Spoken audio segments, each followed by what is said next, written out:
நமஸ்காரம். Last time நம்ம மூக்குத்தி சரித்திரம் பார்த்தோம்.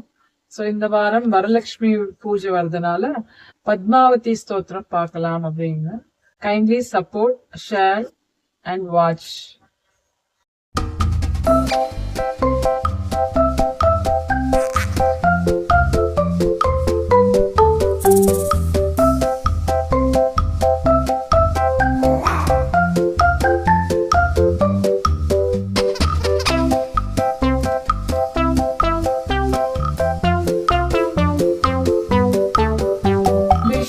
पत्नी जगन्मातः विष्णुवक्षस्थलस्थिते पद्मासने पद्महस्ते पद्मावती नमोऽस्तुते।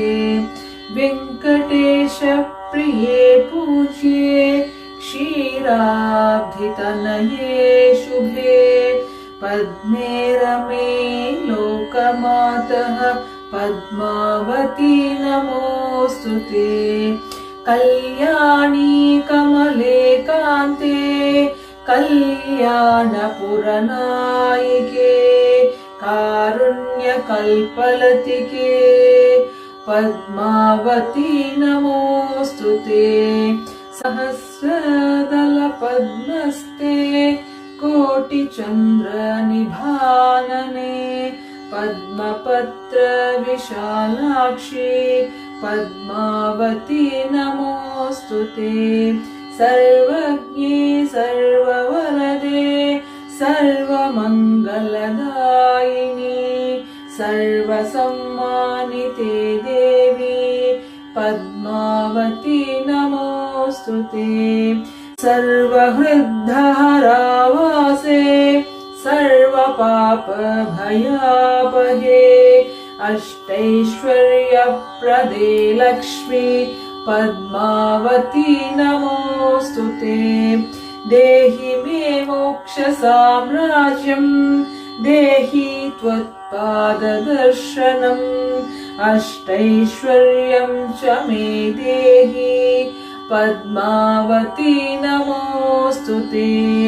नक्तश्रवण नक्षत्रे ऋतोद्वाह महोत्सवे नक्तश्रवण नक्षत्रे कृतोद्वाह महोत्सवे कृपया पाहि न पद्मे त्वद्भक्ति भरिताम्रमे कृपया पाहि न पद्मे त्वद्भक्ति भरिताम्रमे।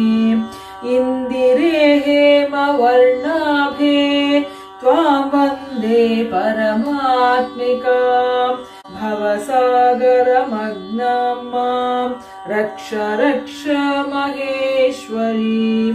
इन्दिरे हेमवर्णाभे त्वां वन्दे परमात्मिकां भवसागरमग्नं मां रक्ष रक्ष महेश्वरी। कल्याणपुरवासिन्यै नारायण्यै श्रियै नमः। श्रुतिस्तुतिप्रगीतायै देवदेव्यै च मङ्गलम् देवदेव्यै च मङ्गलम् देवदेव्यै च मङ्गलम्।